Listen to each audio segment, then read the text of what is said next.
Good morning. Happy Monday.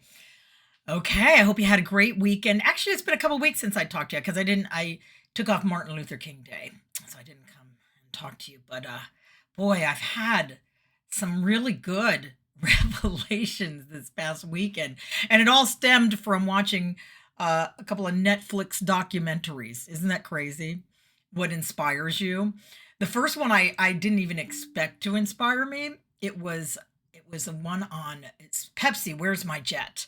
And it was about this like kid, like college kid who remember back in the day when they would give these points and you could redeem them for like camel bucks, hey, smoke as much as you want and you can get this fancy water bottle. If you really smoke a lot, you can get a bike, but you'll probably be dead by the time you can get it. So Pepsi's did something similar in which they were doing these Pepsi points in the Cola Wars, and I forgot all about the Cola Wars, but it was kind of fun revisiting the '90s. And so Pepsi had the big Cola Wars going on. And I'll just make me think of a funny story. One time, my best friend Jenny and I in high school, we were walking back from 7-Eleven and we had like this big gulp. And as we're walking back, we see this police like kind of following us. And as a joke, we went, police, police, hide it. And we hit it. And the cop pulls over. He's like, ladies, what's in the cup? And we're like, it's Coke. "Mm, ladies, I'm going to ask you again, what's in the cup?" And once again, we're like, it's Coke. And finally, he's like, give me the cup. Takes the cup, takes a sip, puts the lid on. He's like, okay. And we were thinking, what should we have said? Tell me again, what's in it? Okay, you got me. Pepsi. It's Pepsi. Oh yeah. I'm crying. I'm crying. I'm dying. I'm crying and dying. Um, but yeah, so anyway, the whole Cola War thing was going on, and they at the end of the commercial advertised that you could get a jet, a Harrier jet with 7,000 cola points or something like that, 7 million cola points. Um, and they didn't have a disclaimer on it saying, "Oh, this isn't real." So there was nothing saying you couldn't get this Harrier jet if you didn't drink enough Pepsi and have enough points to redeem. So this kid saw it and he's like, I want that. I want the Harrier jet. And so he went to work trying to figure out how he was going to get this Harrier jet. And it was amazing kind of watching the process. The point of the whole documentary that I got in the end was he set his sights on a goal. His goal was, I want that Harrier jet. Now, how am I going to go about getting it? Okay. And then he had a friend who was happened to be very rich, a businessman that he would mountain climb with. And so this guy kind of took him under his wing. It's like, okay, give me a business plan. So he kind of came up with an idea how he's going to get it. And the plan was like totally unrealistic. And the business guy said, yeah, way too complicated. It never work. And so he had given up until finally he was able to come in with this loophole that they built in there where you could buy the points for 10 cents, and to buy it you would only need like $700,000. And his friend, who was a millionaire, was like, there you go, all right, let's do it. Here's a check, go get your jet. And Pepsi was like, huh? What do we do? And so the whole process plays out. I'm not going to ruin it for you. It's just, it doesn't end how you think it would. But they showed these two guys who were, working against the big guy Pepsi to get this Harrier jet. That was their mountain they were going to climb, how they went about doing it. But they also correlated it with them. They took them on a trip to Antarctica because they loved to climb. They had this big passion for climbing. And so they brought them to Antarctica to let them summit this mountain in Antarctica that they've always wanted to summit. And they were so excited. And like one of the guys was like, he literally found out that he had a like brain tumor and he might die if he went. And he's like, I don't care.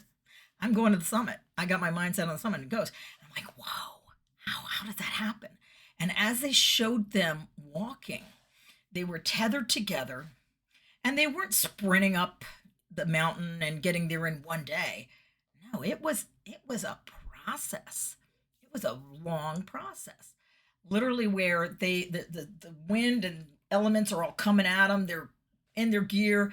It doesn't look comfortable. They're weighted down with this huge backpack, and then you're just putting one foot in front of the other foot, and then one foot in front of the other foot, and another. So you get the drift until they eventually reach base camp. They sit back, relax, laugh a little bit, have some fun, reminisce, and then next day, one foot in front of the other foot, one foot in front of the other foot, tethered together with the weight of their world on their back. But they have one goal in mind. They got to reach that top. And eventually, they get there. And as they get there, you can see this was it.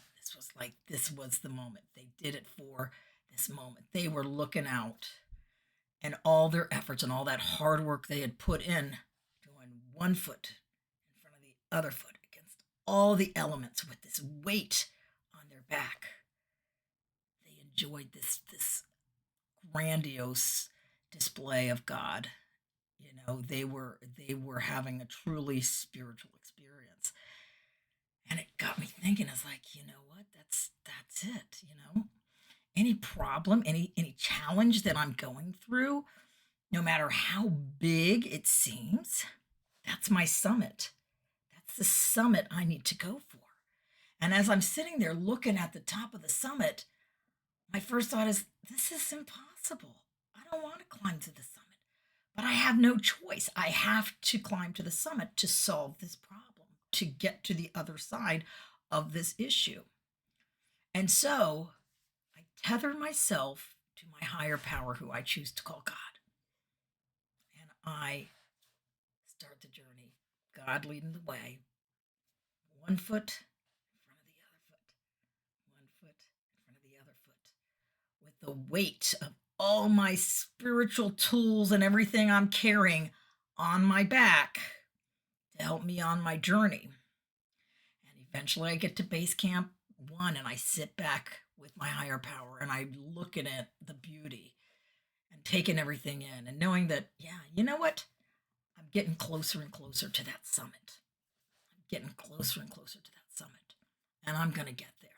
And I'm going to be okay with my higher power. And eventually, if I just keep putting one foot in front of the other foot and trudging and making my way up and knowing it's not going to feel good, it's not going to be fun necessarily as I'm doing the climb, but I got to do the work. Once I reach that top with my higher power, it's beautiful. All my efforts and hard work will pay off.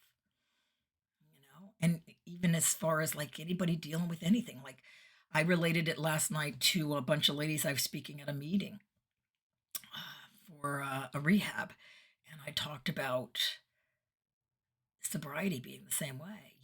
There's that summit.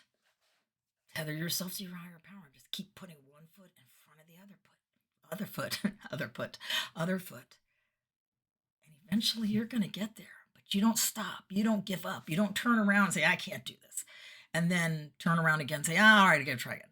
No, you just keep going towards that summit, And I'm going through some financial stuff right now. That's okay.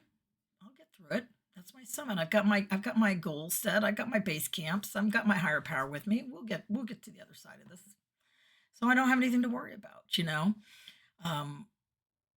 I've decided to focus on body, mind, and spirit balance, the balance of body, mind, and spirit. And I'm going to try and start incorporating that in my mornings, which is awesome. I basically start off, I'm starting light with the body, the physical health, mental health, and spiritual health is what I'm focusing on. So I decided I'm going to just start by doing some squats, a little number of squats, and I'll work my way. It just starts with that one step. And And that's my step today for my physical. And then for my spiritual, I said my prayers. I had my morning meditations. I connected with my higher power, putting the other foot. And then for my mental health, I grabbed my journal and I started journaling in front of the other foot. Body, mind, spirit. One foot in front of the other foot. And I felt great. I felt great by the time it was done. It didn't take but what? Not even half an hour. And by then my dog wanted to go play, which is body, mind, and spirit all in one. So I had to go take my dog outside for a play because that filled all the buckets. But you can see where I'm going here is, start that journey. Whatever that problem, whatever that challenge is, you just need to trudge slowly but surely. You don't need to sprint. Carry your tools with you. Tether yourself to your higher power. And there is no mountain you can't climb. All right. I hope this message helps you have a wonderful week, maybe inspires you to climb that mountain. I am super excited about this journey, and we'll see where it goes. If you're enjoying these Monday messages, this is another one of my one foot in front of the other foot. Go ahead and subscribe. Stay in touch. We'll do this every Monday as long as I can remember to do progress, not perfection with this one. I hope you have a wonderful and blessed week, and I will see you next week for another Monday message. Bye.